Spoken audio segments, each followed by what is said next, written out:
Hello, I'm going to show a quick demo on how to get books from a website called Project Gutenberg onto an iPad. So you need 3 apps particularly loaded onto your iPad. The first one isn't actually an app, it's a website, and it is the Project Gutenberg website.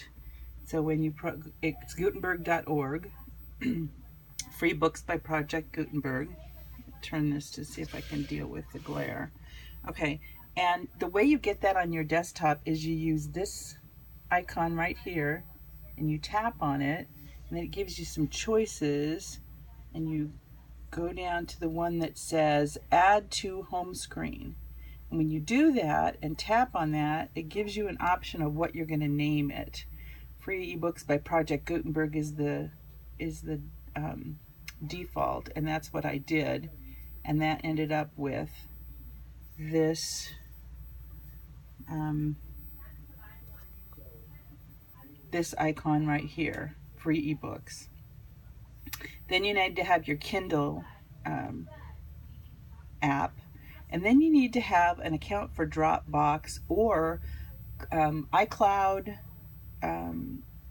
or OneDrive, which is Microsoft's, or Google Drive. So Dropbox, OneDrive, or Google Drive. I have all 3, but I chose to put it into Dropbox.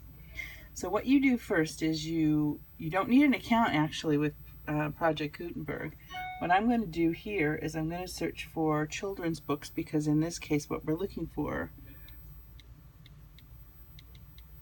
are children's books. I typed in children, and then there are going to be, if you search for books, there are going to be some new ones that have been recently published, but mostly these are books that are either free from the author or out of print and out of copyright. So you can see we've got some pretty traditional ones here, Wind in the Willows. Anyway, and then be sure to scroll down and hit the next button, and you'll see a whole bunch of others.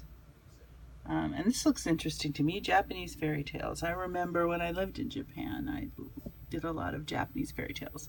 So I selected that one. Now you have a bunch of choices, and since we're loading it into a Kindle, I'm going to choose Kindle with images. I'm going to walk over here to the Kindle with images, and this is the Dropbox icon. Whoops, I did the wrong one. I did the one without images. So it's going to say it dropped it, but I'm going to do the one with images. There we go. So it's loading up. It says the file has been sent to Dropbox. So you go OK. Then you go to your Dropbox and you say you want to look for a file that's called Gutenberg. It's going to be Project Gutenberg or Gutenberg. And this is my Gutenberg file, and you can see all of the ones I was practicing downloading. And here are my Japanese fairy tales. What you do is you tap on it. It's going to tell you it can't view it. No preview available in Dropbox. So what you do is find this icon here for your device and tap on it. I'm sorry, it takes mine a minute. Maybe you tap on it twice.